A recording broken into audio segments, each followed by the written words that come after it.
biayanya akan lebih dari 500.000 dolar AS.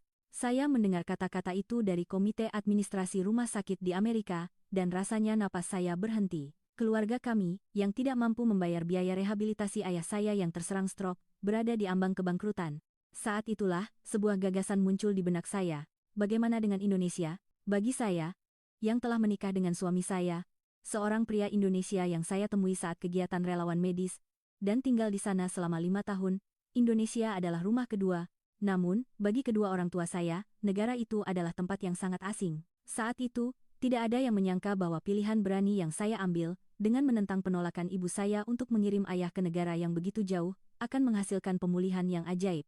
Halo, saya Emily, seorang perawat dari Minnesota, Amerika Serikat.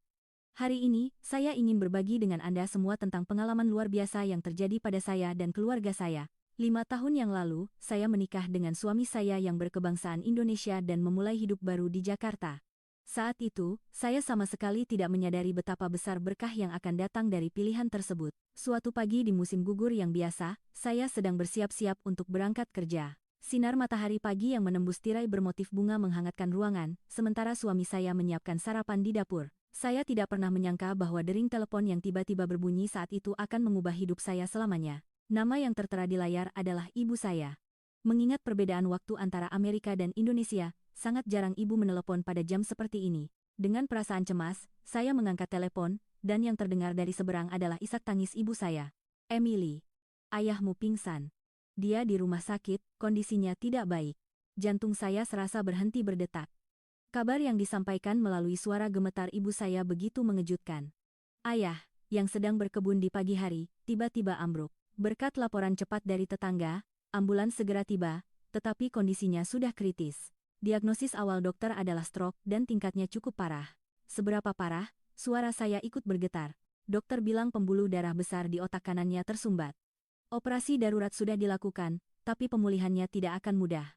Emily, ibu sangat takut. Mendengar kata-kata itu, saya langsung terduduk lemas. Sulit dipercaya bahwa ayah saya, yang seumur hidupnya sehat, yang bahkan setelah pensiun masih rutin jogging setiap pagi dan menikmati hobinya berkebun, kini terbaring tak berdaya di ranjang rumah sakit. Setelah menutup telepon, saya segera memesan tiket pesawat. Suami saya hanya menggenggam erat tangan saya tanpa berkata apa-apa.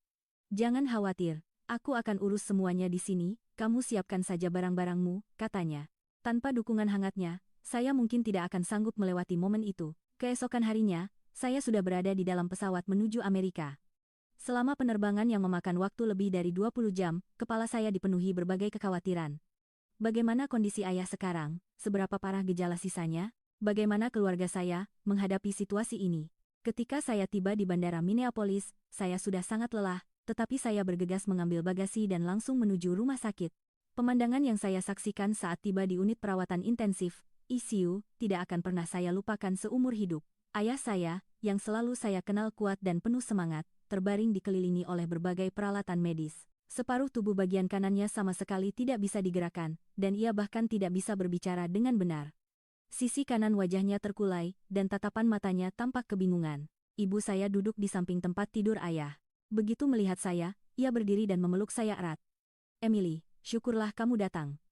Bersamaan dengan kata-kata itu, ia kembali menangis. Dokter yang menangani menjelaskan kondisi ayah secara rinci. Itu adalah stroke iskemik yang disebabkan oleh penyumbatan arteri besar. Meskipun prosedur trombektomi darurat telah dilakukan, sebagian jaringan otaknya telah mengalami kerusakan. Pusat bahasa dan motoriknya terpengaruh, menyebabkan gangguan bicara dan kelumpuhan sisi kanan tubuh yang memerlukan rehabilitasi jangka panjang. Namun, kabar yang lebih mengejutkan datang setelahnya.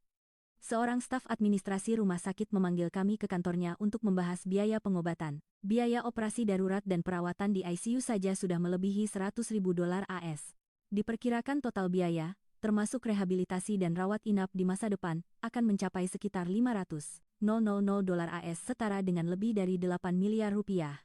Masalah yang lebih besar adalah fakta bahwa asuransi kesehatan ayah tidak menanggung seluruh biaya. Setelah pensiun, ayah memang terdaftar di Medicare, tetapi banyak program rehabilitasi dan biaya rawat inap jangka panjang yang tidak termasuk dalam cakupan asuransi. Pada akhirnya, jumlah yang harus ditanggung keluarga kami diperkirakan mencapai lebih dari 300.000 dolar AS, atau hampir 5 miliar rupiah. Mendengar kabar ini, keluarga kami sangat terpukul. Ibu memang memiliki tabungan yang disiapkan untuk masa tua yang stabil setelah pensiun, tetapi jumlah itu sama sekali tidak cukup untuk menutupi biaya yang sangat besar ini.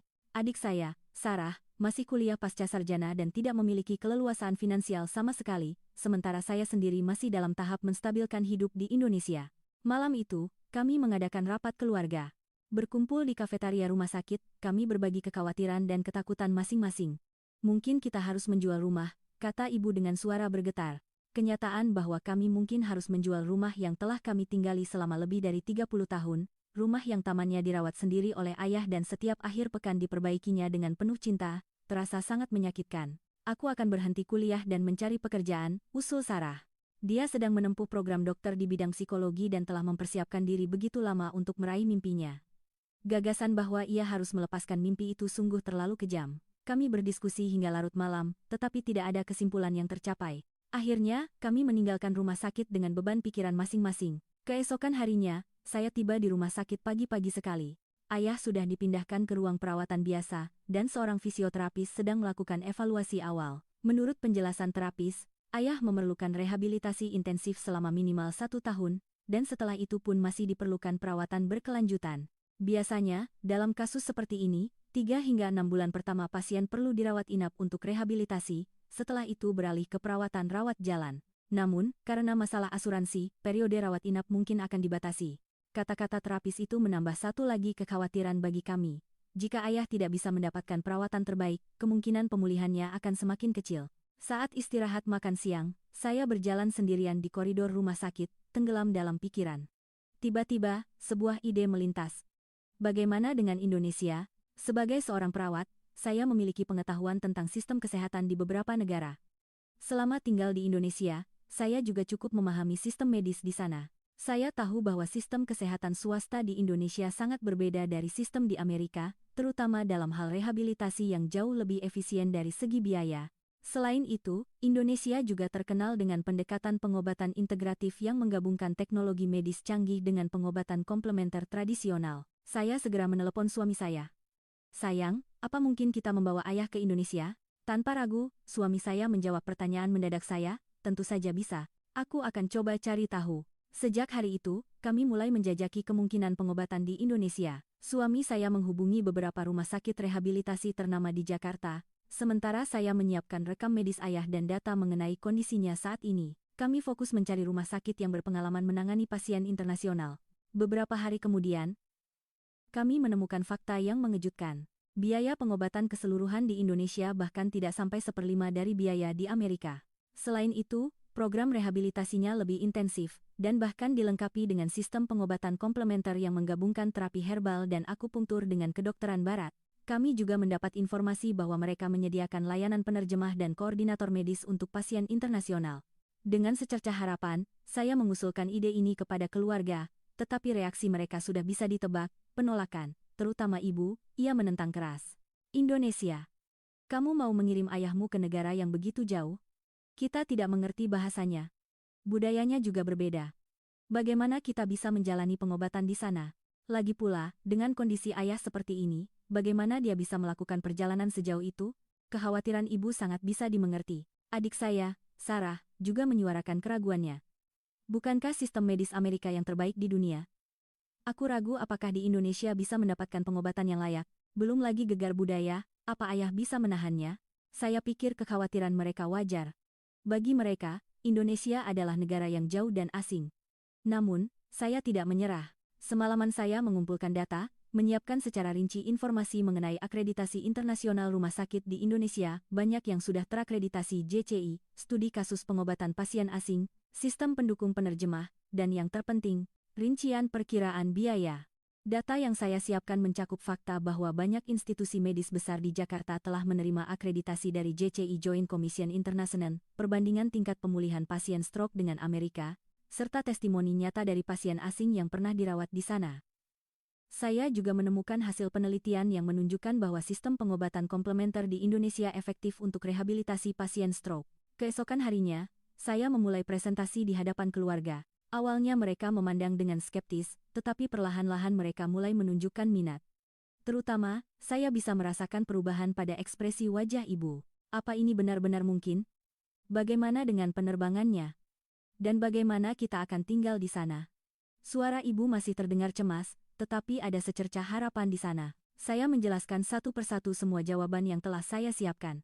Bahwa di Indonesia ada koordinator medis untuk pasien internasional dan layanan penerjemah juga tersedia. Saya juga menjelaskan bahwa meskipun apartemen saya dan suami tidak besar, ada cukup ruang untuk menyambut ayah dan ibu. Yang terpenting adalah kualitas rehabilitasi dan biayanya.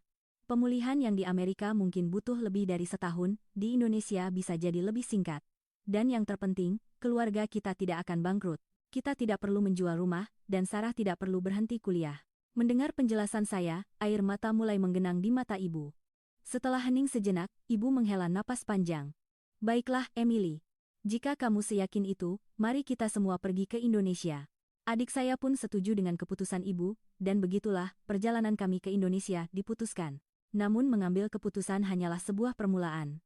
Memindahkan ayah, seorang pasien dalam kondisi serius, dengan penerbangan internasional ternyata proses yang lebih rumit dari yang dibayangkan. Pertama, diperlukan evaluasi medis untuk memastikan kondisi ayah memungkinkan untuk perjalanan udara. Kami harus menyewa ambulans udara khusus yang dilengkapi peralatan medis. Selain itu, semua rekam medis ayah harus diterjemahkan dari bahasa Inggris ke bahasa Indonesia, dan semua persiapan awal dengan rumah sakit di Jakarta harus diselesaikan. Seluruh proses ini memakan waktu sekitar 2 minggu.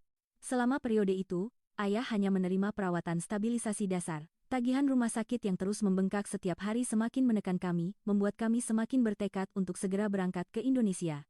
Akhirnya, hari keberangkatan pun tiba. Ayah diangkut ke dalam ambulans udara khusus, dengan tim medis profesional yang akan memantaunya sepanjang penerbangan. Biayanya memang tidak sedikit, tetapi jauh lebih ekonomis daripada melanjutkan perawatan selama beberapa minggu lagi di Amerika. Saya dan ibu naik pesawat komersial yang sama, menatap keluar jendela dengan wajah tegang. Apakah ini keputusan yang tepat? Mampukah ayah bertahan dalam perjalanan panjang ini? Pikiran-pikiran cemas memenuhi kepala saya. Setelah penerbangan yang panjang, kami mendarat di Bandara Internasional Soekarno-Hatta. Di sana, tim medis sudah menunggu dan dengan sigap memindahkan ayah ke ambulans. Suami saya menyambut kami di bandara, dan ibu tampak takjub dengan pemandangan Indonesia yang baru pertama kali dilihatnya. Wah, aku tidak menyangka kotanya semodern ini. Gedung-gedungnya terlihat seperti baru semua. Kesan pertama ibu ternyata cukup positif. Ketika kami tiba di Pusat Medis Internasional sebuah rumah sakit universitas di Jakarta, barulah saya bisa menghela napas lega. Fasilitas yang bersih dan modern, tim yang mampu berkomunikasi dalam bahasa Inggris. Dan di atas segalanya, suasana sambutan yang hangat menyambut kami. Koordinator medis internasional, Ibu Rina Susanti, mengajak kami berkeliling fasilitas rumah sakit dan menjelaskan secara rinci proses perawatan yang akan ayah jalani. Bahasa Inggrisnya yang fasih dan sikap profesionalnya sangat meredakan kecemasan ibu. Di sini, rehabilitasi intensif dilakukan setidaknya 5 hari seminggu, selama 3 hingga 4 jam per hari. Fisioterapi, terapi okupasi, dan terapi wicara adalah dasarnya. Jika Bapak dan Ibu berkenan, kami juga bisa menyediakan perawatan komplementer seperti akupunktur dan herbal. Dokter yang menangani ayah, setelah memeriksa kondisinya secara detail, menjelaskan rencana rehabilitasi. Itu adalah pendekatan komprehensif yang tidak hanya mencakup perawatan medis barat, tetapi juga program rehabilitasi dengan pengobatan komplementer. Ibu tampaknya masih memandang dengan ragu, terutama terhadap pengobatan tradisional. Akupunktur, apa itu benar-benar efektif? Ada dasar ilmiahnya. Pertanyaan ibu sangat wajar. Dr. Agus Wijoyo, seorang ahli pengobatan komplementer, dengan sabar menjelaskan setiap metode pengobatan. Beliau menunjukkan hasil penelitian terbaru dan studi kasus klinis mengenai efektivitas terapi akupunktur pasca stroke. Yang paling mengesankan adalah penjelasannya tentang betapa sistematisnya kolaborasi antara kedokteran barat dan timur. Setiap minggu kami mengadakan rapat tim untuk membahas rencana perawatan setiap pasien. Spesialis medis barat dan ahli pengobatan komplementer bersama-sama menentukan metode terapi terbaik. Saya sendiri, sebagai perawat, pada awalnya skeptis terhadap pengobatan komplementer. Namun, selama tinggal di Indonesia, saya pernah merasakan sendiri keefektifannya, sehingga saya bisa meyakinkan ibu. Bu, tahun lalu saat punggungku sakit karena HNP, aku mencoba akupunktur, dan efeknya luar biasa. Awalnya aku juga tidak percaya, tapi setelah merasakannya sendiri, pandanganku berubah. Ruang perawatan jauh melebihi ekspektasi kami. Meskipun bukan kamar pribadi, setiap tempat tidur dipisahkan oleh tirai untuk menjaga privasi, dan di samping tempat tidur juga disediakan tempat tidur lipat untuk pendamping. Dari jendela, taman rumah sakit yang asri terlihat, dan ruangan itu sendiri bersih dan terang. Ini lebih baik dari rumah sakit di Amerika, gumam ibu dengan ekspresi terkejut. Keesokan harinya, perawatan ayah dimulai. Minggu pertama adalah masa adaptasi bagi kami semua. Ayah menjalani fisioterapi, terapi okupasi, dan terapi wicara setiap hari. Sore harinya, ditambah dengan terapi akupunktur dan konsumsi ramuan herbal. Perawatan yang di Amerika mungkin hanya bisa didapat 3 kali seminggu, di sini dilakukan secara intensif setiap hari. Proses pengobatan ternyata lebih berat dari yang dibayangkan. Ayah seringkali menunjukkan rasa frustrasi, terutama ketika kesulitan berkomunikasi karena gangguan bicara. Namun tim medis selalu sabar menghadapinya dan memberikan semangat besar bahkan untuk kemajuan sekecil apapun. Yang menakjubkan, dalam waktu seminggu, perubahan kecil mulai terlihat. Jari-jari tangan kanan ayah mulai bisa bergerak sedikit. Dokter yang menanganinya mengatakan itu adalah pertanda baik di tahap awal, tetapi bagi keluarga kami, itu adalah awal dari sebuah harapan. Di Amerika, kapan mereka bilang perubahan seperti ini akan muncul? Tanya ibu. Mereka bilang setidaknya butuh lebih dari sebulan, jawab saya. Kemajuan kecil ini memberikan harapan besar bagi keluarga kami. Ibu mulai bangun pagi-pagi setiap hari untuk berjalan-jalan di taman dekat rumah sakit dan bahkan mencoba makanan Indonesia di kafetaria. Awalnya ia terkejut dengan pedasnya sambal, tetapi perlahan-lahan ia mulai terbiasa dan akhirnya menikmati hidangan seperti soto ayam dan nasi goreng. Memasuki minggu kedua pengobatan, dengan bantuan terapis wicara, ayah mulai bisa mengucapkan kata-kata sederhana. Ya, tidak kata-kata dasar, tetapi itu sudah membuat komunikasi jauh lebih mudah. Di bawah bimbingan fisioterapis, ia juga mulai berlatih mengangkat sedikit lengan kanannya. Ada satu hal menarik pada masa ini. Di tempat tidur sebelah, ada seorang bapak-bapak dari Indonesia yang juga dirawat karena stroke. Meskipun masuk rumah sakit pada waktu yang hampir bersamaan dengan ayah, kecepatan pemulihannya tampak lebih cepat. Melihat itu, semangat kompetitif ayah seolah muncul, dan ia menjadi lebih giat dalam menjalani rehabilitasi. Meskipun tidak bisa berkomunikasi dengan bahasa, keduanya seringkali saling mengangguk dan memberikan semangat satu sama lain. 1 bulan berlalu, perubahan yang lebih nyata mulai terlihat.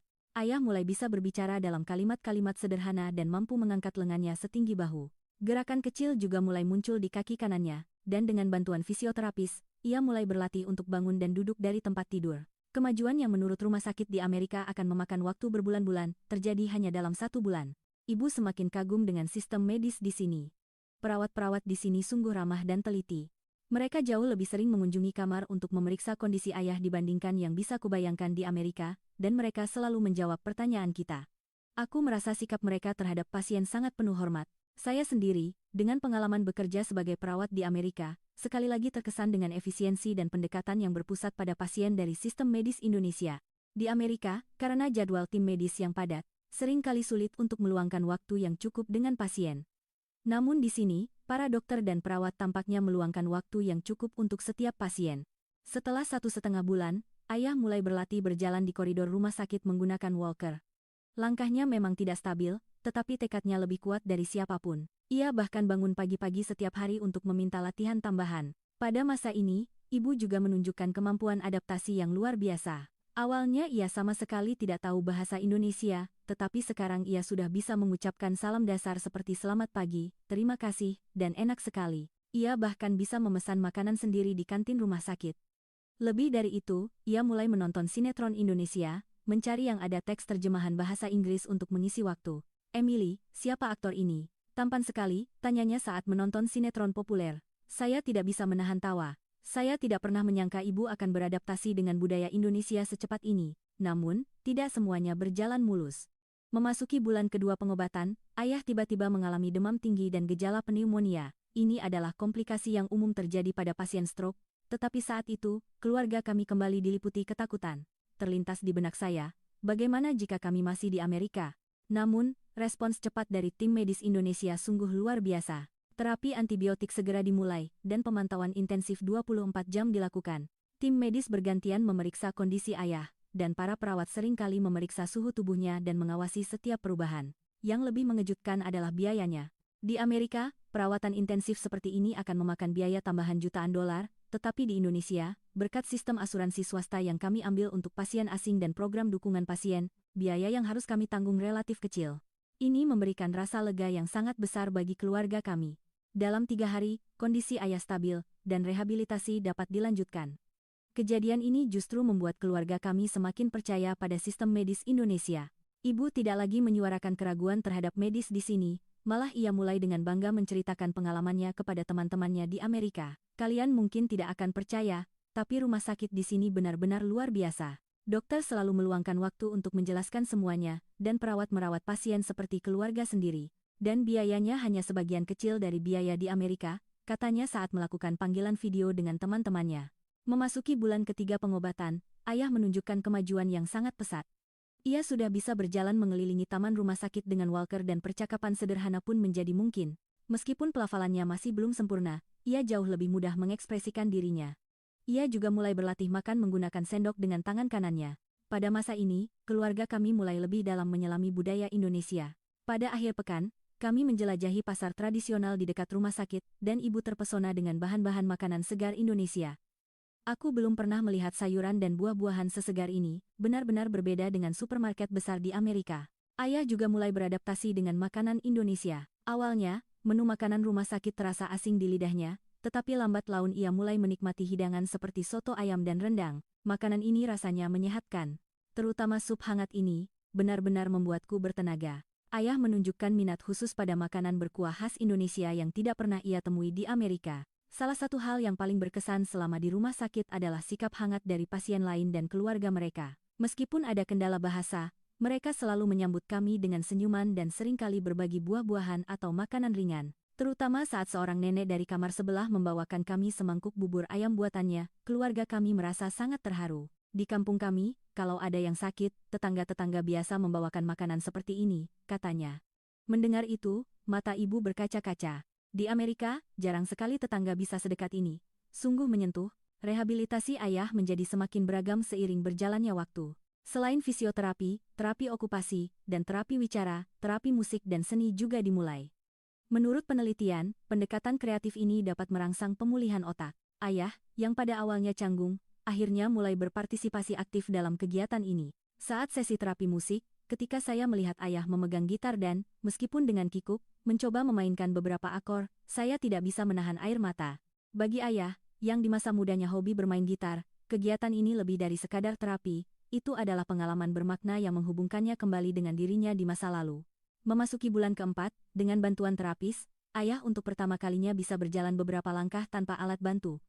Meskipun tidak stabil, itu adalah langkah pertamanya berjalan tanpa topangan. Malam itu, kami mengadakan pesta perayaan kecil di sebuah restoran Indonesia di dekat rumah sakit. Ibu berkata sambil berlinang air mata. Jika kita masih di Amerika, ayah pasti masih duduk di kursi roda. Dan rumah kita mungkin sudah terjual. Emily, usulanmu untuk pergi ke Indonesia, benar-benar keputusan yang bijaksana. Secara realistis, biaya di Amerika sudah pada tingkat yang akan menghancurkan keuangan keluarga kami. Total biaya semua perawatan dan rawat inap selama 4 bulan di Indonesia bahkan lebih murah daripada biaya perawatan selama 1 bulan di Amerika. Terlebih lagi, pendekatan komplementer seperti terapi akupunktur, yang di Amerika sebagian besar tidak ditanggung asuransi dan harus dibayar penuh, di sini termasuk sebagai bagian dari protokol standar pengobatan integratif. Pada masa ini, saya berkonsultasi dengan dokter yang menangani ayah untuk membahas rencana ke depan. Jika pemulihan terus berlanjut dengan kecepatan seperti sekarang, diperkirakan dalam 6 bulan, ayah sudah bisa melakukan aktivitas sehari-hari secara mandiri. Namun, untuk pemulihan total mungkin masih memerlukan waktu sekitar 1 tahun lagi. Ini adalah jadwal yang jauh lebih cepat dari perkiraan dokter di Amerika, yang memprediksi bahwa aktivitas sehari-hari yang mendasar baru mungkin dilakukan setelah setidaknya 1 tahun rehabilitasi rawat inap. Ketika saya bertanya tentang penyebab perbedaan tersebut, dokter menjelaskan beberapa faktor. Pertama, intensitas perawatannya berbeda. Di sini, kami menyediakan berbagai jenis rehabilitasi selama beberapa jam setiap hari. Kedua, kami percaya bahwa sistem pengobatan komplementer berkontribusi dalam meningkatkan efek pemulihan. Terapi akupunktur dan ramuan herbal dapat membantu meningkatkan aliran darah ke otak dan mengurangi peradangan. Ketiga, dan yang paling penting, adalah dukungan dan partisipasi aktif dari keluarga. Ketika keluarga seperti Anda secara aktif mendukung dan berpartisipasi dalam pengobatan pasien, itu memberikan dampak besar pada pemulihan. Kata-kata ini memberikan penghiburan besar bagi kami. Terutama ibu, yang setiap malam membantu ayah dengan latihan ringan dan mendampinginya saat makan sambil melakukan rehabilitasi, berpartisipasi secara sangat aktif. Kata-kata dokter memberikan keyakinan bahwa usaha tersebut tidak sia-sia.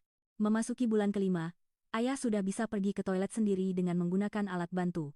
Ini adalah kemajuan yang sangat berarti, baik bagi pasien maupun keluarga. Kemandirian yang kembali, tidak hanya memengaruhi kesehatan fisik tetapi juga kesehatan mental. Terlihat jelas wajah ayah menjadi lebih cerah dan kepercayaan dirinya perlahan pulih. Ada hal menarik pada masa ini.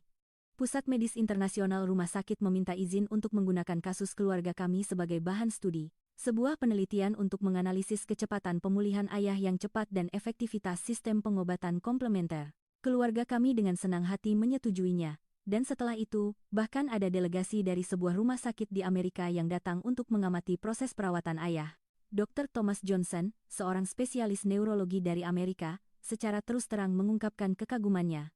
Pendekatan integratif seperti ini jarang terlihat di Amerika, tetapi hasilnya sungguh luar biasa. Terutama kombinasi terapi akupunktur dengan kedokteran modern sangat menarik. Mungkin kami juga perlu mempertimbangkan untuk menerapkan pendekatan semacam ini. Mendengar kata-katanya, ibu tersenyum bangga. Awalnya saya juga ragu. Tapi setelah melihat hasilnya secara langsung, tidak ada kata-kata yang diperlukan. Seiring dengan semakin banyaknya perhatian pada kasus ayah, keluarga kami seringkali berperan memberikan nasihat kepada keluarga pasien asing lainnya. Ibu, khususnya, sering memberikan tips kepada keluarga pasien yang baru datang tentang cara beradaptasi dengan sistem rumah sakit di Indonesia. Awalnya mungkin terasa asing, tetapi Anda akan segera terkesan dengan sistem yang terorganisir di sini. Ketika 6 bulan berlalu, kami membuat keputusan besar. Karena kondisi ayah sudah cukup stabil, kami memutuskan untuk keluar dari rumah sakit dan melanjutkan rehabilitasi rawat jalan dari rumah kami. Dokter utama pun menyetujui keputusan ini dan merekomendasikan rehabilitasi rawat jalan 3 kali seminggu dan perawatan komplementer 2 kali seminggu. Pada hari kepulangan, seluruh staf rumah sakit keluar untuk mengantar kami, bahkan menyiapkan kartu ucapan kecil. Selama 6 bulan di rumah sakit, mereka telah menjadi lebih dari sekadar tim medis, mereka sudah seperti keluarga. Terutama perawat yang bertanggung jawab, Suster Dewi, memeluk kami sambil berlinang air mata. Kami akan sangat merindukan Bapak dan Ibu. Tapi kami sangat senang dengan awal yang baru ini. Kehidupan di rumah adalah tantangan baru. Apartemen kami, yang awalnya pas untuk saya dan suami berdua, sekarang akan ditinggali bersama orang tua saya. Suami saya dengan tulus menawarkan ruang kerjanya untuk menjadi kamar orang tua saya, dan ia sendiri akan tidur di sofa ruang tamu. Pengertian dan dukungannya adalah kekuatan terbesar dalam seluruh proses ini. Kami juga perlu merenovasi apartemen agar ramah bagi pasien.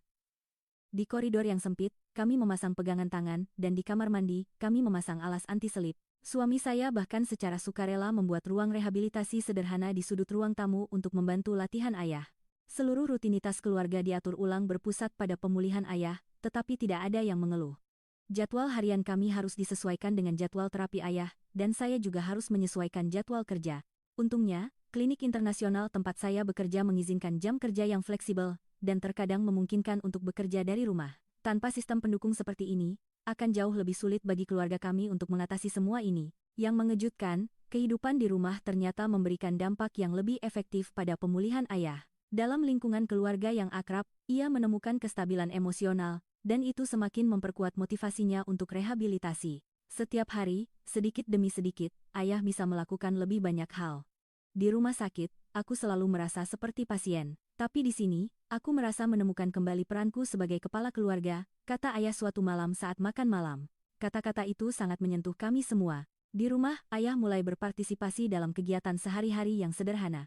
Membaca koran, menonton televisi, dan terkadang bermain catur dengan suami saya menjadi bagian dari proses rehabilitasinya. Terutama usahanya untuk belajar kata-kata baru saat menonton berita Indonesia sangat membantu rehabilitasi bahasanya. Pada bulan ke-7, kami melakukan perjalanan keluarga ke sebuah villa di Puncak, dekat Jakarta. Ayah, dengan bersandar pada tongkat, mampu naik dan turun tangga dengan perlahan dan menikmati suasana damai di tengah perkebunan teh. Ini lebih dari sekadar perjalanan. Ini adalah momen simbolis bahwa ayah sedang kembali ke kehidupan normal. Pada masa ini, ibu juga mengalami perubahan yang luar biasa. Ia semakin dalam beradaptasi dengan budaya Indonesia, dan sekarang ia rutin mengikuti senam pagi bersama ibu-ibu di lingkungan sekitar dan bahkan bercakap-cakap dalam bahasa Indonesia sederhana. Ia juga semakin tergila-gila pada sinetron, setiap malam menantikan episode baru. Awalnya aku punya prasangka terhadap Indonesia, tapi sekarang, aku merasa tempat ini seperti rumah kedua kami, seringkali ibu berkata begitu. Pada bulan ke-8, ayah sudah bisa berjalan-jalan di sekitar lingkungan hanya dengan bantuan tongkat. Cara bicaranya juga hampir kembali seperti semula. Yang paling mengesankan adalah ia telah menghafal beberapa kata dalam bahasa Indonesia. Selamat pagi, terima kasih dengan salam dasar itu, ia berkomunikasi dengan para tetangga, dan melihatnya membuat kami sangat bangga. Awalnya, aku tidak pernah berpikir pemulihan seperti ini mungkin terjadi, kata ayah suatu hari saat berjalan-jalan. Dokter di Amerika bilang aku mungkin akan bergantung pada kursi roda seumur hidup. Kalau mereka melihatku sekarang, mereka pasti akan terkejut. Pada masa ini, kami menerima telepon dari teman dan kerabat di Amerika. Mereka semua terkejut mendengar kabar pemulihan ayah, dan beberapa di antaranya menyatakan keinginan untuk datang langsung ke Indonesia. Terutama paman saya, saudara laki-laki ayah, yang juga menderita penyakit jantung, dengan serius menanyakan kemungkinan pengobatan di Indonesia. Memasuki bulan ke-9, dokter utama ayah memberikan kabar yang mengejutkan. Anda sudah bisa kembali ke Amerika kapan saja. Aktivitas sehari-hari yang mendasar sudah hampir bisa dilakukan sendiri, namun keluarga kami tidak berencana untuk segera kembali. Meskipun kondisi ayah sudah stabil, kami merasa bahwa pemeriksaan rutin dan program rehabilitasi di Indonesia masih penting, dan di atas segalanya, kami sudah terbiasa dengan kehidupan di sini. Ibu sekarang sudah bisa memasak hidangan Indonesia sendiri, dan ayah mulai bermain catur dengan teman-teman barunya di komunitas lansia setempat. Meskipun bahasa tidak sepenuhnya dipahami, melihat mereka berkomunikasi melalui permainan sungguh mengesankan. Hidup di sini menyenangkan, santai, orang-orangnya ramah, dan yang terpenting, baik untuk kesehatanku. Kata-kata ayah mewakili pemikiran kami sekeluarga. Ketika 10 bulan berlalu, kami melakukan panggilan video kejutan kepada kerabat di Amerika. Ayah, yang berdiri di depan kamera, berjalan beberapa langkah tanpa tongkat dan bercakap-cakap dengan suara yang jelas. Ekspresi terkejut kerabat di seberang layar masih saya ingat sampai sekarang. Ini keajaiban. Benar-benar keajaiban, kata bibi saya sambil menangis. Kondisinya begitu parah, tapi sekarang hampir seperti sedia kala. Itu bukan keajaiban. Itu adalah hasil dari sistem medis Indonesia, tim medis yang berdedikasi, dan usaha keras keluarga kami. Proses pemulihan yang di Amerika mungkin akan memakan waktu lebih dari setahun, di Indonesia tercapai dalam 10 bulan. Dan dari segi biaya, pilihan kami terbukti benar. Setelah dihitung-hitung, total biaya pengobatan di Indonesia, termasuk biaya ambulans udara, hanya sekitar 1/5 dari biaya yang diperkirakan di Amerika. Yang lebih penting, kami tidak perlu menjual rumah atau adik saya harus mengorbankan pendidikannya. Keluarga kami berhasil menghindari krisis finansial, dan itu memberikan kestabilan emosional yang besar. 1 tahun berlalu, ayah sudah bisa menjalani kehidupan sehari-hari yang hampir sepenuhnya normal. Terkadang ia masih kesulitan menjaga keseimbangan, tetapi ia bisa berjalan tanpa tongkat, dan fungsi kognitifnya juga hampir pulih sepenuhnya. Dokter yang menanganinya menggambarkan kasus ayah sebagai pemulihan yang luar biasa. Selama lebih dari 20 tahun saya merawat pasien stroke, kasus pemulihan sesempurna ini jarang terjadi. Terutama mengingat kondisi awalnya, ini lebih mengejutkan lagi. Saya rasa ini adalah contoh yang baik untuk menunjukkan efektivitas sistem integratif. Pada titik ini, kami mengadakan rapat keluarga yang penting. Apakah akan kembali ke Amerika atau tetap tinggal di Indonesia? Yang mengejutkan, kedua orang tua saya sama-sama ingin tinggal lebih lama di Indonesia. Rumah di Amerika sudah disewakan, dan jika kembali ke sana, kekhawatiran tentang sistem medis masih ada. Saya suka hidup di sini. Rumah sakit dekat, orang-orangnya ramah. Kalau kembali ke Amerika, saya akan khawatir lagi soal biaya medis, kata ayah. Ibu pun setuju. Awalnya tempat ini terasa sangat asing, tapi sekarang aku sudah merasa betah. Dan kita semua tahu bahwa sistem medis di sini benar-benar baik untukmu. Bisa tinggal dekat dengan keluarga Emily juga merupakan keuntungan besar. Maka, kami memutuskan agar orang tua tinggal untuk jangka panjang. Saya dan suami pindah ke rumah yang lebih besar, menyediakan ruang yang nyaman bagi orang tua. Dengan pindah ke apartemen 3 kamar, kami semua memiliki ruang pribadi, dan kehidupan bersama pun menjadi lebih nyaman. Ayah sekarang pergi ke klinik rehabilitasi seminggu sekali dan juga menerima perawatan rutin dari terapis komplementer di dekat rumah. Ibu mulai mengikuti kelas bahasa Indonesia di pusat kebudayaan setempat dan juga bergabung dengan pertemuan memasak bersama ibu-ibu tetangga. Kerabat dan teman di Amerika pada awalnya tidak mengerti keputusan kami. Bagaimana kalian bisa hidup di tempat yang begitu jauh? Kehidupan kalian yang sebenarnya kan masih di Amerika. Namun, perlahan-lahan, melalui pengalaman kami, mereka mulai tertarik dengan sistem medis dan gaya hidup di Indonesia. Beberapa di antaranya bahkan datang ke Indonesia untuk pemeriksaan kesehatan. Paman Thomas, saudara ayah, setelah berjuang dengan penyakit jantungnya, akhirnya memutuskan untuk datang ke Indonesia untuk menjalani pemeriksaan. Ia tinggal di Jakarta selama 2 minggu, menjalani pemeriksaan kesehatan menyeluruh dan konsultasi spesialis, dan ia sangat terkesan dengan pengalamannya. Ini lebih teliti dan akurat daripada semua pemeriksaan yang pernah saya jalani di Amerika, dan biayanya kurang dari setengahnya. Para dokter meluangkan waktu untuk menjelaskan semua hasil dan dengan ramah menjawab pertanyaan saya. Ini adalah pengalaman pertama saya, yang seperti ini, katanya sebelum pulang. Suatu hari, setelah pulang dari pemeriksaan rutin di rumah sakit, ayah tampak tenggelam dalam pikirannya. Saya bertanya apakah ada sesuatu yang salah. Setelah hening sejenak, ayah berkata, "Aku tadi berpikir, bagaimana rupaku sekarang jika aku tidak datang ke Indonesia? Mungkin aku masih bergantung pada kursi roda." dan keluarga kita mungkin sudah hancur secara finansial. Tapi berkat keberanianmu membawa kami ke sini, aku bisa berjalan lagi, dan ikatan keluarga kita menjadi lebih kuat. Kata-kata ayah membuat saya tidak bisa menahan air mata. Awalnya, itu adalah pilihan yang dibuat semata-mata untuk menghemat biaya medis, tetapi itu menjadi keputusan yang mengubah kehidupan seluruh keluarga kami. Ayah, keputusan waktu itu tidak mudah. Semua orang menentang, dan aku juga sangat takut. Tapi kalau dipikir-pikir sekarang, itu adalah salah satu keputusan paling benar yang pernah aku buat. 1 tahun lagi berlalu sejak pemulihan ayah. Sekarang, ayah bisa hidup mandiri sepenuhnya. Bahkan mulai menjadi sukarelawan mengajar bahasa Inggris di komunitas lansia setempat. Awalnya dimulai sebagai kelas percakapan sederhana, tetapi segera menjadi populer dan berkembang menjadi kelas rutin 2 kali seminggu. Babak baru dalam hidupku telah dimulai.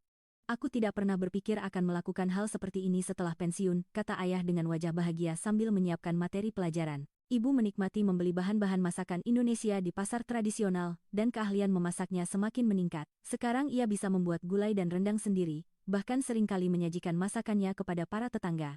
Ia bahkan mengembangkan masakan fusionnya sendiri, menggabungkan bahan-bahan Amerika dengan metode memasak Indonesia, dan hidangan uniknya menjadi populer di kalangan tetangga. Minggu ini aku mencoba membuat semur daging dengan bumbu yang sedikit berbeda, ternyata lebih enak dari yang kuduga. Eksperimen memasak ibu terus berlanjut. Pengalaman di Indonesia juga membawa perubahan besar bagi saya. Pandangan saya tentang medis yang berpusat pada barat, yang saya miliki sebagai perawat, menjadi jauh lebih luas. Sekarang saya lebih memahami potensi pengobatan integratif dan pentingnya pendekatan yang berpusat pada pasien.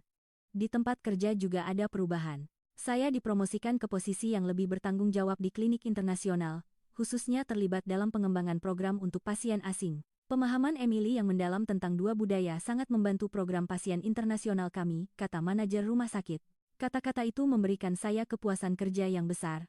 Saya sekarang mulai bekerja sebagai koordinator medis internasional yang menjembatani sistem medis Indonesia dan Amerika, membantu pasien asing lainnya untuk mendapatkan perawatan yang tepat di Indonesia. Terutama, saya berperan sebagai pemandu bagi pasien dengan penyakit serius seperti stroke dan penyakit jantung, agar mereka dapat menerima pengobatan yang efektif melalui sistem medis Indonesia. Suami saya juga secara aktif beradaptasi dengan perubahan ini. Ia memperoleh sertifikasi sebagai penerjemah medis internasional dan mulai menjadi sukarelawan di rumah sakit pada akhir pekan. Kemampuan bahasa Inggris dan Indonesianya, serta pemahaman budayanya, menjadi bantuan besar bagi banyak pasien asing. Tanpa kamu, semua ini tidak akan mungkin terjadi. Pengertian dan dukunganmu yang telah membawa keluarga kita sampai sejauh ini, kata saya kepada suami suatu malam. Yang paling membahagiakan adalah bahwa pengalaman kami memberikan harapan kepada orang lain. Kasus ayah dipresentasikan di jurnal akademik terkait medis dan juga menarik perhatian di komunitas pasien stroke di Amerika. Bahkan, sebuah perusahaan asuransi kesehatan di Amerika dikabarkan mulai mempertimbangkan opsi medis di luar negeri untuk perawatan tertentu. Kasus ayah Anda adalah preseden penting yang menunjukkan potensi kerjasama medis internasional. Kami sedang meninjau kembali kebijakan asuransi kesehatan kami berdasarkan kisah sukses seperti ini. Sebuah email dari perwakilan perusahaan asuransi di Amerika menunjukkan bahwa pengalaman kami lebih dari sekadar kesuksesan pribadi, itu memiliki potensi untuk perubahan sistemik. Hubungan kami dengan Indonesia keluarga kami tidak hanya menerima layanan medis, tetapi juga belajar budaya dan nilai-nilai baru. Semangat gotong royong, ikatan dengan tetangga, dan pendekatan yang memperlakukan pasien bukan hanya sebagai konsumen medis tetapi sebagai manusia yang dihormati meninggalkan kesan mendalam. Suatu sore, kami sekeluarga sedang berjalan-jalan di Taman Suropati, dekat rumah kami. Ayah tidak lagi membutuhkan tongkat dan ibu sedang belajar menari poco-poco bersama ibu-ibu lain di lapangan. Pada saat itu saya tiba-tiba menyadari, kesulitan yang kami alami pada akhirnya membawa kami pada kebahagiaan yang lebih besar. Apakah ayah suka tinggal di Indonesia? Tanya saya. Ayah memandang sekeliling sejenak, lalu tersenyum. Awalnya, Indonesia hanyalah tempat untuk berobat. Tapi sekarang, ini adalah rumah kedua kita. Keputusanmu membawa kami ke sini adalah salah satu berkah terbesar dalam hidupku. Malam itu, saya menulis di buku harian saya.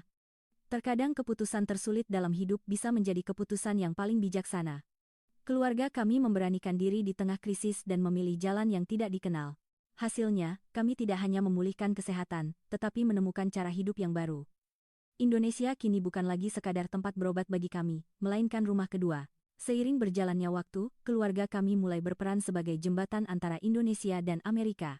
Setiap kali kerabat dan teman di Amerika memiliki masalah kesehatan, mereka berkonsultasi dengan kami, menanyakan tentang layanan medis di Indonesia. Beberapa datang untuk pemeriksaan rutin, dan sebagian lainnya menjalani pengobatan untuk masalah kesehatan serius di sini. Yang paling berkesan adalah kasus Marta, teman ibu saya. Setelah didiagnosis kanker payudara, ia frustrasi dengan biaya pengobatan di Amerika yang sangat tinggi dan cakupan asuransi yang terbatas. Setelah mendengar pengalaman kami, ia mulai mempertimbangkan pengobatan di Indonesia dan akhirnya berhasil menjalani operasi dan perawatan di salah satu pusat kanker di Jakarta, di Amerika. Aku pasti sudah bangkrut. Tapi di sini, aku mendapatkan perawatan terbaik sambil tetap bisa bertahan secara finansial. Terima kasih banyak, Emily. Ucapan terima kasihnya membuat saya merasa sangat berarti. Dengan menumpuknya pengalaman-pengalaman ini, saya mulai berpikir untuk mendukung kerjasama medis internasional dengan cara yang lebih sistematis. Akhirnya, bekerja sama dengan sebuah yayasan medis di Indonesia, saya meluncurkan program bernama Jembatan Sehat Global, Global Health Bridge. Program ini bertujuan untuk memberikan dukungan komprehensif agar pasien asing dapat secara efektif memanfaatkan sistem medis Indonesia. Program ini mencakup layanan penerjemahan medis, kemitraan dengan rumah sakit, dukungan akomodasi, dan orientasi budaya. Yang paling penting adalah program budaya yang membantu pasien dan keluarga beradaptasi dengan kehidupan di Indonesia. Ibu saya berpartisipasi sebagai mentor budaya dalam program ini, berperan mengajarkan tips hidup di Indonesia kepada keluarga pasien yang baru datang. Saya juga awalnya merasa semuanya asing dan menakutkan, tapi setelah beberapa waktu, Anda akan terkejut dengan keindahan dan kehangatan di sini. Nasihat tulus ibu memberikan penghiburan bagi banyak keluarga. Ayah aktif sebagai mentor pasien dalam program tersebut, berperan memberikan harapan dan keberanian, terutama kepada pasien stroke. Ia berbagi pengalaman pemulihannya, membagikan tips selama proses rehabilitasi, dan yang terpenting, menyampaikan pesan untuk tidak menyerah. Jika saya bisa, Anda juga bisa.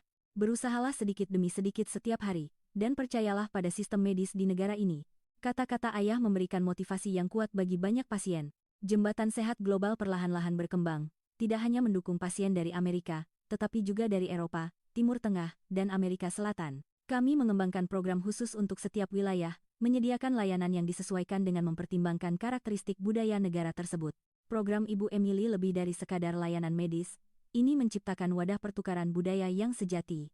Ini bisa disebut model baru kerjasama medis internasional, puji Ketua Dewan Yayasan Medis Indonesia pada upacara ulang tahun pertama program.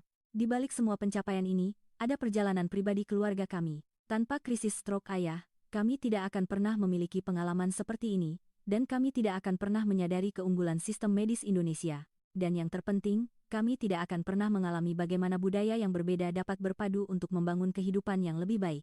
Untuk merayakan ulang tahun ketiga pemulihan ayah, kami merencanakan acara peringatan khusus. Kami akan mengadakan pesta kecil bersama tim medis rumah sakit yang pertama kali merawat ayah. Semua yang berkontribusi pada pemulihan ayah diundang, termasuk dokter yang menangani, perawat, fisioterapis, dan ahli pengobatan komplementer. Di tengah pesta, ayah memberikan pidato singkat. Saya bisa berdiri di sini hari ini berkat Anda semua. Ketika saya pertama kali datang ke sini, saya bahkan tidak bisa berbicara dengan benar, dan separuh tubuh saya tidak bisa bergerak. Namun, berkat perawatan dan perhatian Anda yang tulus, saya bisa menjalani kehidupan kedua. Dan lebih dari itu, keluarga kami bisa memulai hidup baru di negara yang indah ini, Indonesia. Saya berterima kasih untuk semuanya. Semua orang terharu dengan kata-kata ayah, dan dokter yang menanganinya menjawab, sebenarnya, pemulihan pasien tidak mungkin terjadi hanya dengan usaha tim medis. Tekad pasien sendiri dan dukungan keluarga adalah yang paling penting. Keberanian dan keputusan yang Anda dan keluarga tunjukkan adalah pendorong sejati dari pemulihan yang sukses ini. Malam itu, dalam perjalanan pulang, ibu tiba-tiba berkata, mungkin kedengarannya aneh, tapi rasanya stroke ayah menjadi berkah bagi keluarga kita. Tentu saja, aku tidak ingin mengalami penderitaan dan ketakutan itu lagi, tapi kalau dipikir-pikir apa yang kita dapatkan dari situ, hidup kita benar-benar berubah. Saya sangat setuju dengan kata-kata itu. Saya menyadari bahwa krisis seringkali membawa kita ke jalan yang tidak terduga, dan terkadang jalan itu adalah arah yang lebih baik. Dalam kasus keluarga kami, krisis kesehatan ayah pada akhirnya membawa kami ke kehidupan yang lebih kaya dan bermakna. Keesokan harinya, saya sedang berjalan-jalan dengan ayah di sepanjang kawasan Sudirman. Sinar matahari musim semi yang hangat memantul di gedung-gedung pencakar langit, dan pohon-pohon rindang bergoyang ditiup angin sepoi-sepoi. Ayah berhenti sejenak dan mengambil napas dalam-dalam. Terkadang hidup membawa kita ke jalan yang tak terduga, tapi jalan itu terkadang menjadi perjalanan yang paling indah. Kata-kata itu bergema dalam di hati saya. Melalui perjalanan yang dimulai dari krisis, kami menemukan kehidupan baru, budaya baru, dan kemungkinan baru. Indonesia kini bukan lagi sekadar tempat berobat, melainkan rumah kedua bagi keluarga kami. Ayah, apakah ayah tahu betapa sulitnya keputusan waktu itu? Semua orang menentang, dan aku juga sangat takut. Tapi kalau dipikir-pikir sekarang, Itu adalah salah satu keputusan terpenting dalam hidupku. Ayah tersenyum dan menggenggam erat tangan saya. Kalau kamu tidak memberanikan diri, kita tidak akan pernah mengalami semua ini. Terkadang, keputusan tersulit justru menjadi keputusan yang paling bijaksana. Pengalaman kami secara bertahap semakin dikenal oleh lebih banyak orang. Beberapa media medis dari Amerika meminta wawancara, dan saya dengan senang hati berbagi cerita kami. Kasus ayah diperkenalkan sebagai contoh sukses pariwisata medis internasional, dan minat terhadap sistem medis Indonesia meningkat.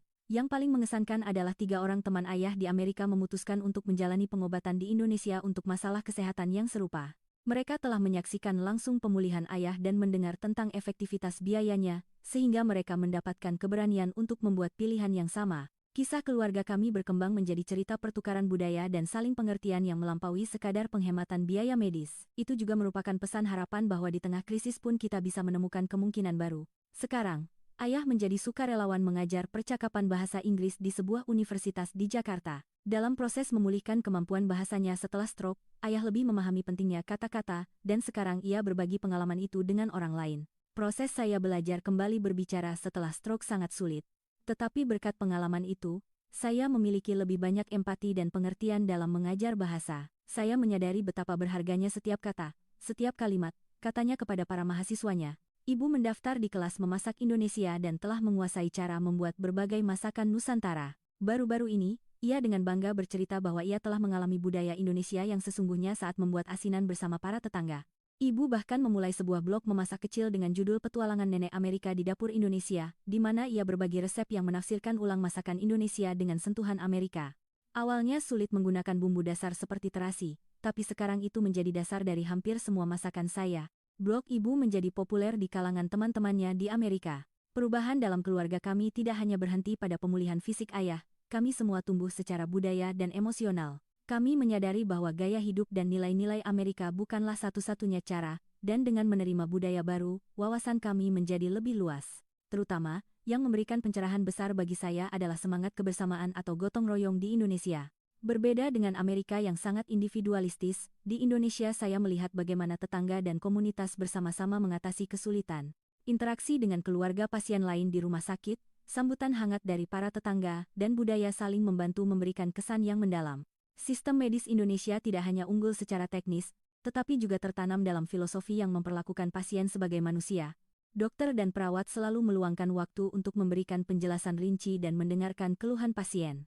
Saya percaya pendekatan seperti inilah yang memainkan peran besar dalam pemulihan ayah. 3 tahun berlalu, kesehatan ayah telah pulih sepenuhnya. Selain pemeriksaan rutin, tidak ada perawatan khusus yang diperlukan. Para dokter pun menilai pemulihan ayah sebagai contoh sukses yang bisa masuk buku teks. Hasil pemindaian otak menunjukkan bahwa area yang pada awalnya mengalami kerusakan parah secara mengejutkan telah pulih sebagian besar, dan bagian lain dari otak telah direstrukturisasi untuk mengambil alih fungsi yang rusak. Tim medis menjelaskan ini sebagai plastisitas otak yang luar biasa dan menggunakan kasusnya sebagai bahan ajar bagi mahasiswa kedokteran. Keluarga kami sekarang merencanakan kehidupan yang bolak-balik antara Indonesia dan Amerika, bukan untuk menetap sepenuhnya di Indonesia, melainkan untuk menikmati kelebihan kedua negara. Ayah berkata, saya sekarang adalah warga 2 negara. Merupakan suatu berkat bisa merasakan kebaikan dari kedua budaya. Rumah di Amerika saat ini disewakan, tetapi kami berencana untuk tinggal di sana selama 3 bulan setiap tahun untuk bertemu teman dan keluarga serta menikmati makanan dan budaya Amerika yang kami rindukan. Sisa waktu akan kami habiskan di Indonesia, menikmati manfaat medis dan kualitas hidup di sini. Gaya hidup seperti ini terasa sebagai pilihan yang paling optimal bagi keluarga kami. Adik saya, Sarah, juga baru-baru ini datang ke Indonesia dan tinggal selama beberapa bulan. Awalnya hanya kunjungan biasa, tetapi ia juga sangat terkesan dengan budaya dan sistem medis Indonesia. Kak, sekarang aku bisa mengerti pesona Indonesia.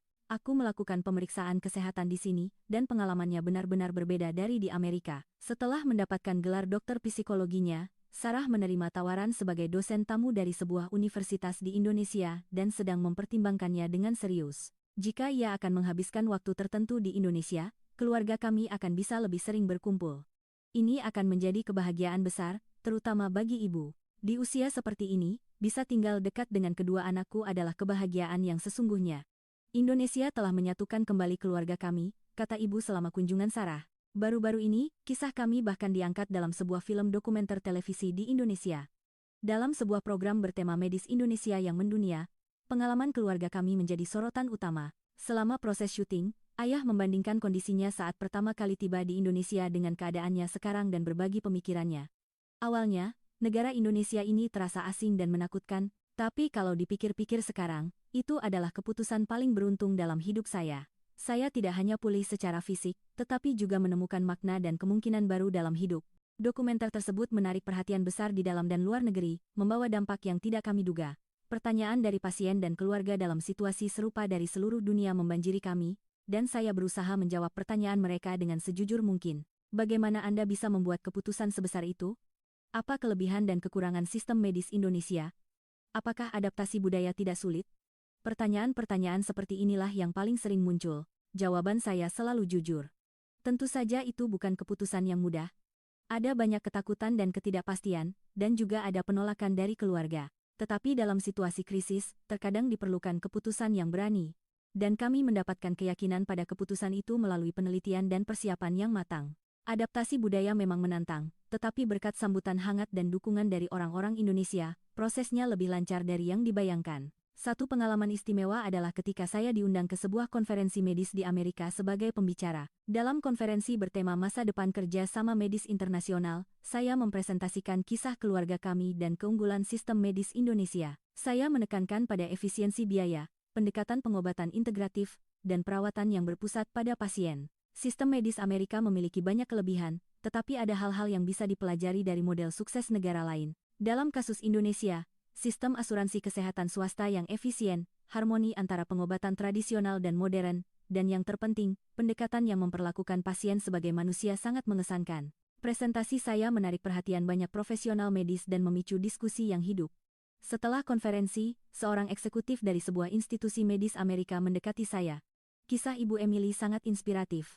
Kami juga sedang berpikir untuk memulai program kerja sama medis internasional. Bisakah Anda memberikan saran? Ini menjadi awal keterlibatan saya sebagai konsultan dalam proyek kerjasama antara institusi medis Amerika dan Indonesia. Proyek ini bertujuan untuk mengembangkan program yang memfasilitasi pasien Amerika untuk datang ke Indonesia untuk perawatan tertentu, terutama kasus-kasus yang memerlukan pengobatan jangka panjang dan mahal seperti stroke, penyakit jantung, dan kanker menjadi fokus utama. Program ini tidak hanya mencakup layanan medis, tetapi juga transportasi, akomodasi, penerjemahan, dan dukungan budaya. Kami tidak hanya bertujuan untuk menghemat biaya, tetapi untuk memberikan pilihan pengobatan terbaik bagi pasien. Terkadang, itu berarti harus melintasi batas negara. Kata-kata penanggung jawab ini sangat sejalan dengan visi yang saya perjuangkan.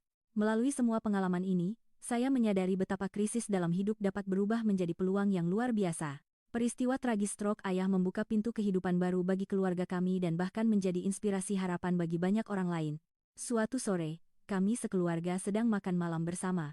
Soto buatan ibu dan salad gaya Amerika tersaji di meja, dan di luar jendela, pemandangan malam Jakarta terhampar. Merasakan kedamaian dan kebahagiaan saat itu, saya tiba-tiba teringat akan keputusan sulit 3 tahun lalu. Teman-teman, sudah lebih dari 3 tahun sejak kita datang ke Indonesia. Apakah kalian bisa membayangkan keadaan seperti ini waktu itu? Kata saya. Ayah tersenyum dan menjawab, hidup memang tidak bisa ditebak. Momen paling gelap terkadang bisa mengarah pada cahaya yang paling terang. Ibu pun setuju.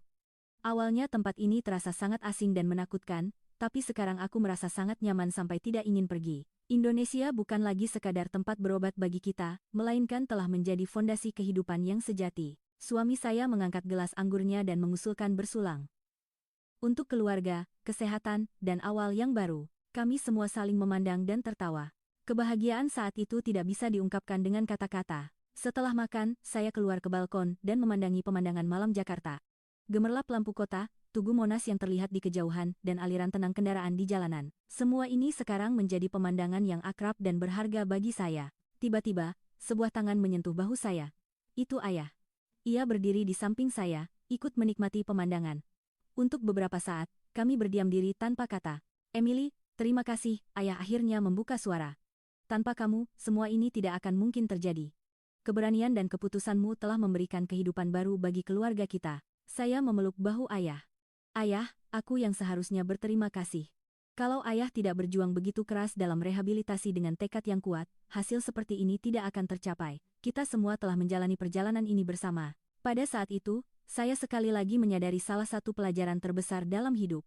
Bahwa ketika kita tidak kehilangan harapan di tengah krisis dan membuat keputusan yang berani, berkah yang tak terduga akan datang. dan betapa kayanya pengalaman yang bisa didapat dari pikiran yang terbuka terhadap budaya dan sistem yang berbeda. Keesokan paginya, ayah bangun lebih awal dari biasanya.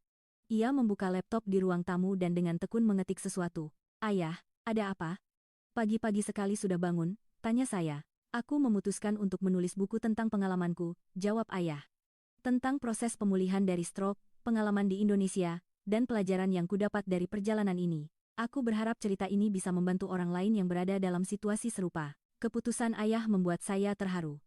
Tekadnya untuk tumbuh melalui krisis dan berbagi pengalaman itu dengan orang lain sungguh luar biasa. Ayah selalu berkata, kesulitan membuat kita lebih kuat, dan sekarang ia sendiri mempraktikkan kata-kata itu. Beberapa bulan kemudian, buku ayah, Hidup Kedua, Dari Stroke Menuju Awal Yang Baru, diterbitkan. Awalnya diterbitkan oleh penerbit kecil dalam skala kecil, tetapi menyebar dari mulut ke mulut dan perlahan-lahan mulai menarik perhatian.